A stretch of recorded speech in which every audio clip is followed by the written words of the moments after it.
जो लाइन होती है, किसी के साथ बात करनी है, सबसे पहले उसके ज्ञान को सुनो, समझो वो क्या जानता है। उसको जब सुन लोगे ना, तब आपको समझ में आ जाएगा कि सामने वाला कितना वेट है उसका, उसकी बात में। जब दो पहलवान लड़ते हैं, सबसे पहले वेट चेक होता है। 80 किलो वाले को 40 किलो वाले के साथ कभी नहीं लड़ाते। वो जब मैचिंग होता है ना, 7 to 75, 75 to 70, 80, तो वो मैचिंग में आ जाते हैं दोनों। इसी प्रकार आपने जब किसी को भी ज्ञान समझाना है, तो पहले उसके ज्ञान को समझो कि वो कहाँ तक की बात कर रहा है। जब वो समझ में आ गया कि ये देवी देवताओं से ऊपर की बात कर रहा है, ये वेदों से भी ऊपर की बात कर रहा है, ये मूर्ति पूजा, ये सारे पाखंड से ऊपर की बात कर रहा है, अब समझ लो कि वो बाहरमुखी नहीं है, वो अंतर्मुखी है। अब अंतर्मुखी की बात करेगा वो। अब उसको अंतर्मुखी में पकड़ लेना है आपने। अब उसको केवल दो चीजें समझानी है कि तुम जो ज्ञान बता रहे हो, ये जीवात्मा का ज्ञान है या ये परमात्मा का ज्ञान है। कोई भी कहे ना कि तुम, जैसे कहते हैं परमात्मा कहाँ है, हमारे देह में है, हमारे शरीर में है, सारे यही कहते हैं। देखो, दो ही ज्ञान है इस दुनिया में, या तो सरगुण ज्ञान है या निर्गुण ज्ञान है, या अंदर का ज्ञान है या बाहर का ज्ञान, या तो मंदिर मस्जिद गुरुद्वारे में धक्के खाने वाला ज्ञान है या फिर अंदर धक्के खाने वाला ज्ञान है, और कोई ज्ञान है ही नहीं इस दुनिया में। इसी को साहिब ने बोला है, मैं तो देखूं तुझको और तू देखे कहीं और, लानत ऐसे चित्त पर एक चित्त दो ठौर। यानी मैं तो तुझे देख रहा हूं, मतलब मैं आपको देख रहा हूं और आप मेरी तरफ पीट करके कहीं और देख रहे हो। मैं तो देखूं तुझको, तू देखे कहीं और जो तू देख भी रहा है कहीं और, तो एक जगह नहीं देख रहा है कि सारी दुनिया ही आ जाओ एक ज्ञान में कि परमात्मा निराकार है। आधे साकार को लेके बैठे हैं, आधे निराकार को लेके बैठे। झगड़ा दुनिया में है ही यही। मुसलमान हिंदुओं से क्यों नफरत कर रहे हैं? क्योंकि हिंदू साकार को लेके बैठे हैं और मुसलमान निराकार को लेके बैठे हैं। अगर इन दोनों को ये समझ में आ जाए कि साकार और निराकार एक ही चीज है, तो सारे झगड़े शांत। यानी मुसलमान पानी को पकड़ के बैठे हैं और हिंदू बर्फ को पकड़ के बैठे हैं। जिस दिन ये समझ आ गई पानी से बर्फ और बर्फ से पानी होता है, उस दिन झगड़े खत्म हो जाएंगे।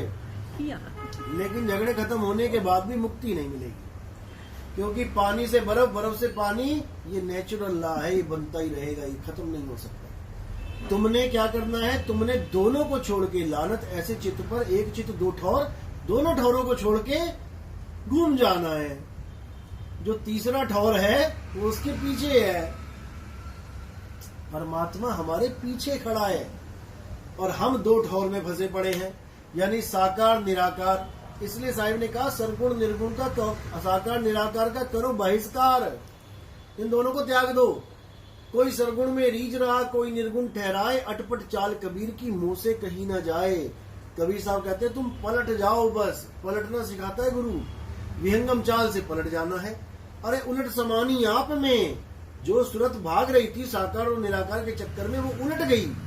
उलट समानी आप में प्रगटी ज्योत अनंत, साहिब सेवक एक संग खेले सदा बसंत। यानी कि अब तुम दुनियादारी को छोड़कर, निराकार साकार को छोड़ के अपने साहिब के साथ जुड़ जाओगे जब तुम पलट जाओगे। पलटना बहुत जरूरी है। जब तक पलटना नहीं सिखाया तुम्हारे गुरु ने, यानी तुम्हारी सूरत को उलटना नहीं सिखाया, जब तक बात नहीं बननी।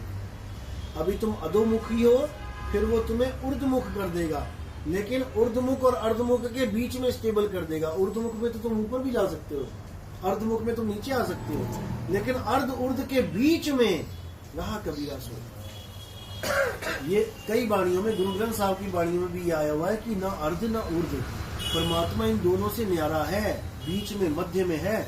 लेकिन सिख भाई पढ़ रहे हैं, उनको समझ में नहीं आ रहा कि अर्ध ऊर्ध्व है क्या, ये क्या लिखा है गुरु ग्रंथ साहब में, हमें समझ क्यों नहीं आ रहा? क्योंकि उसका प्रैक्टिकल ज्ञान बताने वाला गुरु नहीं मिल रहा। जिस दिन प्रैक्टिकल ज्ञान बताने वाला गुरु मिल जाएगा तो सारे ही कबीरपंथी हो जाएंगे आके। अब ज्ञान चाहिए तो फिर गुरु की शरण में तो जाना पड़ेगा, क्योंकि गुरु कोई देह नहीं है, गुरु ज्ञान है। अगर हमारे ज्ञान को सुन के कोई आ रहा है तो मेरी शक्ल देख के थोड़ी नहीं आ रहा है। अगर मेरी शक्ल देख के आना होता तो मैं बहुत स्मार्ट बन के रहता, बढ़िया बढ़िया क्रीमें लगा के घूमता। लेकिन यहाँ शक्ल का तो सौदा ही नहीं है, यहाँ अकल का सौदा है कि गुरु दे क्या रहा है तुम्हें। तो कहते गुरु बिन ज्ञान ना उपजे, गुरु बिन मिले ना मोक्ष, गुरु बिन लखे ना सत्य को, गुरु बिन कटे ना दोष। गुरु के बिना तुम्हें सत्य असत्य का निर्णय तुम कर ही नहीं सकते, क्योंकि गुरु ही तुम्हें विवेक देता है कि सत्य असत्य का निर्णय करो। यानी कि किसी भी गुरु के पास चले जाओ, सुनार के पास चले जाओ, जौहरी के पास चले जाओ, वो तुम्हें एक ज्ञान दे देता है कि बेटा सोना ऐसा होता है और ऐसे इसका टेस्ट करते हैं। अगर ये टेस्ट में पास हो गया तो ये खरा सोना है, इसको ले लेना, और ये पास नहीं किया इसको रिजेक्ट मार देना, ये सोना नहीं है, तुम्हें ठगने के लिए आया था। और जौहरी भी यही बताता है, बिना हीरे को तोड़े, बिना चांदी, बिना मोती को तोड़े, वो केवल शेप से पहचान जाता है कि ये हीरा असली है कि नहीं है। वो शेप देखते हैं हीरे की, हाँ बिल्कुल सही है। तो वो जौहरी का काम जो है वो जौहरी जानता है, और अपने चेले को वो जौहरी ही बना देता है, दो नहीं रह जाते हैं। गुरु आपको चेला नहीं बनाने आता कि आप चेले ही रहो, गुरु आपको गुरु बनाने आता है। जो तू है सो मैं, जो तू सो हम। गुरु आपको केवल चेला बनाने नहीं आया है, लेकिन ये मत सोचना कि गुरु तुम्हें दुनिया का गुरु बनाने आया है। गुरु तुम्हें तुम्हारा गुरु बनाने आया है। तुम अपने मन का गुरु बन के बैठ जाओ, तब बात बनेगी। किसी और के गुरु बनने से बात नहीं बनेगी हमारी। इसका जो क्वेश्चन था कि